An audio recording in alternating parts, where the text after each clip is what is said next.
بخاری مسلم میں حدیث ہے، تم میں سے کوئی شخص اس وقت تک مؤمن ہی نہیں ہو سکتا جب تک کہ میں اسے اس کے ماں باپ اولاد سب لوگوں سے بڑھ کر عزیز نہ ہو جاؤں۔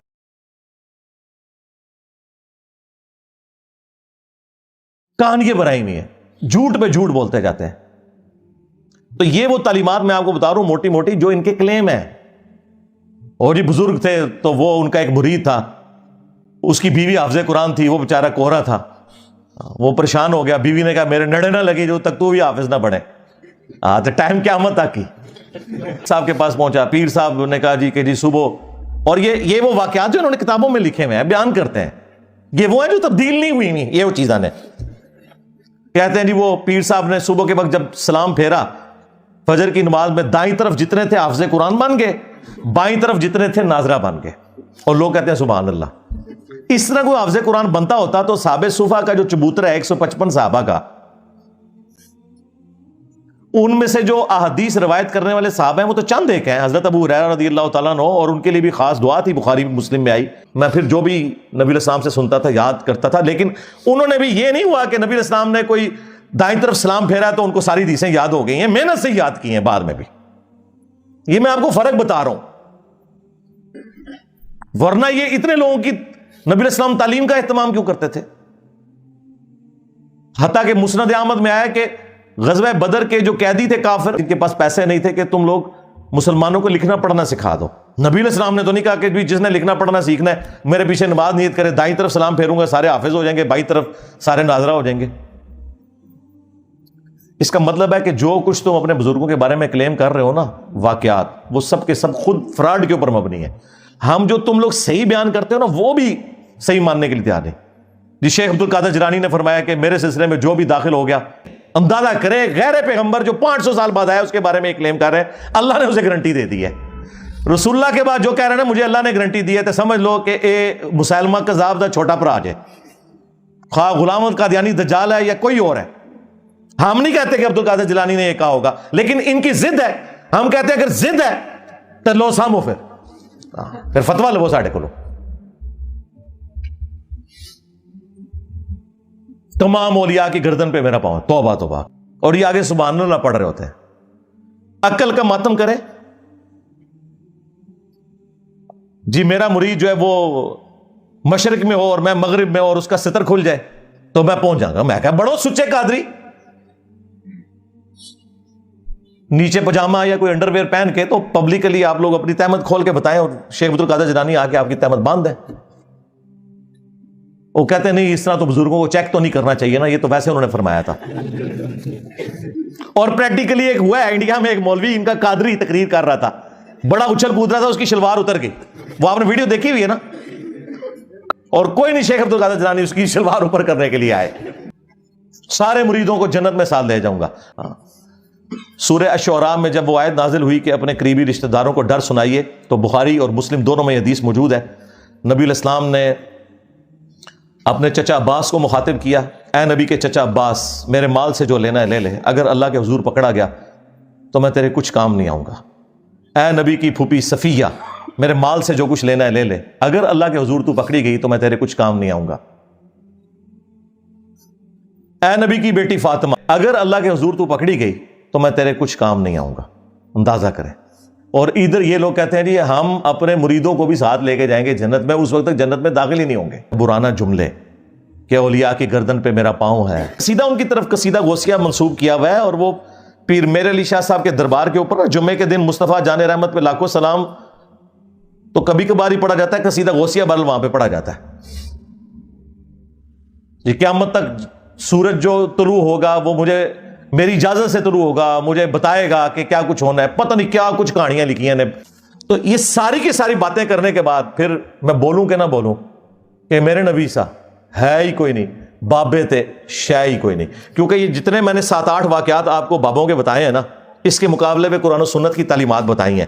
تو اب میں حق بجانے میں یہ کہنے میں کہ نبی کے جیسا ہے ہی کوئی نہیں، بابے تے شے ہی کوئی نہیں۔ جو چیزیں نبی علیہ السلام ان کے صحابہ کے لیے نہیں ہیں، تم نے بابوں کے لیے کلیم کی ہیں، تو ہم کہہ رہے ہیں نا یہ ہم بابوں کو توہین کے طور پہ نہیں کہہ رہے۔ اور ویسے بھی تم نے ہمیں خود یہ کہانی پڑھائی ہوئی تھی کہ جی کوئی بڑے سے بڑا غوث قطب ابدال ہو، وہ کسی صحابی کے گھوڑے کے قدموں کی خاک جو گھوڑے کے نتنوں میں بیٹھے، یہ جو ایک کہانی پوری انہوں نے بنائی ہوئی ہے، کول بھی بڑھائی ہوئی ہے. تم تو کہتے ہو کہ غوث کتب ابدال یعنی تمہارے بابے صحابہ کرام کے گھوڑے کے قدموں کی خاک کے برابر بھی نہیں ہے. جانوروں سے بدتر سمجھتے ہو غوث کتب ابدال کو تم. ظاہر ہے جانوروں سے بدتر سمجھ رہے ہیں. ہم تو اس بات کو نہیں مانتے. کوئی بھی جانور کسی مسلمان سے افضل نہیں ہو سکتا. بہرحال تم کہتے ہو کہ وہ ان گھوڑوں کے قدموں کی خاک جو ہے نا وہ افضل ہے تمہارے غوث کتب ابدال سے. تو میں تو چھوٹی بات کر رہا ہوں، بابے تشیعی کوئی نہیں. مجھے تو کہنا چاہیے کہ ابو بکر عمر عثمان و علی جیسا ہے ہی کوئی نہیں. تیرے بابے تشیعی کوئی نہیں. تیرے بابے تھے ابو بکر عمر عثمان و علی کے گھوڑے کی خاک کے مقابلے میں بھی شیعی کوئی نہیں. مجھے تو یہ بولنا چاہیے. تو بڑا ہلکا جملہ بول رہا ہوں. رجوع کرا پھر میں دیتے بھی جی بابے تشیعی کوئی نہیں، بابے تشیعی کوئی نہیں.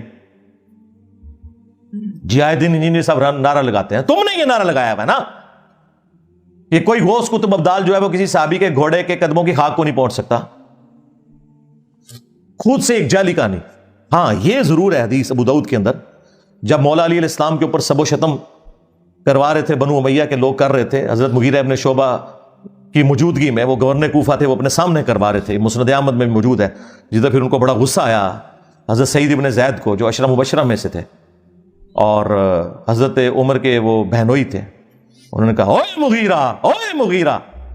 اور ایک روایت میں آتا ہے اس ظالم کو دیکھو اپنے سامنے ایک جنتی کے اوپر لعنت کروا رہا ہے. میں نے خود رسول اللہ سے سنا تھا ابو بکر جنت میں، عمر جنت میں، عثمان جنت میں، علی جنت میں، طلحہ جنت میں. عشرہ مبشرہ والی انہوں نے حدیث سنائی اور انہوں نے کہا کہ یاد رکھنا تم بعد کے لوگ جتنے ہو نا تمہیں عمر نو بھی مل جائے نا تو جو نبی کا صحابی نبی صلی اللہ علیہ وآلہ وسلم کے ساتھ جہاد میں شریک رہا اور اس کے چہرے کے اوپر گرد آ گئی مٹی اس جہاد کی وجہ سے، تو کوئی شخص جو ہے عمر نو بھی اسے مل جائے نا، وہ پوری زندگی نیک اعمال کرتا رہے نا، وہ صحابی کے برابر نہیں ہو سکتا. حدیث میں یہ تھا کہ جس صحابی کے جسم پہ گرد آ جائے جہاد کرنے کی وجہ سے اس صحابی کے برابر، عمر نوح کے برابر بھی کسی کو عمر مل جائے وہ نیک اعمال کرتا رہے نہیں پہنچ سکتا. انہوں نے کہانی بنا دی کہ جی گھوڑے کے قدموں کی خاک کے برابر بھی نہیں. تو جب تم کہو کہ کوئی بڑے سے بڑا غوث کتب ابدال کسی صحابی کے گھوڑے کے قدموں کی خاک کے برابر نہیں، تو تم خود ہی کہہ رہے ہو نا بابے تشیعی کوئی نہیں. ہم تو پھر بھی بہت بڑی بات کر رہے ہیں کہ نبی کے جیسا ہے ہی کوئی نہیں، بابے تھے شیعی کوئی نہیں. تم نے تو یہ پڑھایا ہوا ہے کہ صحابی کے گھوڑے کی خاک جیسا ہے ہی کوئی نہیں، بابے تشیعی کوئی نہیں. تو میرا نعرہ تم سے بہتر ہے اللہ کے فضل سے، لیکن توجہ نہیں تھی. صلو علی محمد وآل محمد، اللہم صلی علی محمد وعلی آل محمد واصحاب محمد وازواج محمد وامت محمد اجمعین الی یوم الدین آمین. اللہم انی اسألک بانک انت اللہ لا الہ الا انت الاحد الصمد الذی لم یلد ولم یولد ولم یکن له کفوا احد. اللہم صلی علی محمد وعلی آل محمد. ربنا آتنا فی الدنیا حسنہ وفی الآخرۃ حسنۃ وقنا عذاب النار. ربنا آتنا من لدنک رحمہ وہیئ لنا من امرنا رشدا. لا الہ الا انت سبحانک انی کنت من الظالمین. اللہم اغفر لحینا ومیتنا وشاہدنا وغائبنا وصغیرنا وکبیرنا وذکرنا وانثانا. اللہم من احییتہ منا فاحیہ علی الاسلام ومن توفیتہ منا فتوفہ علی الایمان. اے اللہ جن ان بھلائیوں کا سوال تیرے محبوب صلی اللہ علیہ وآلہ وسلم نے تجھ سے کیا، ہمارے حق میں، ہمارے ماں باپ کے حق میں، ہمارے بیوی بچوں کے حق میں، پوری امت کے حق میں قبول و منظور فرما.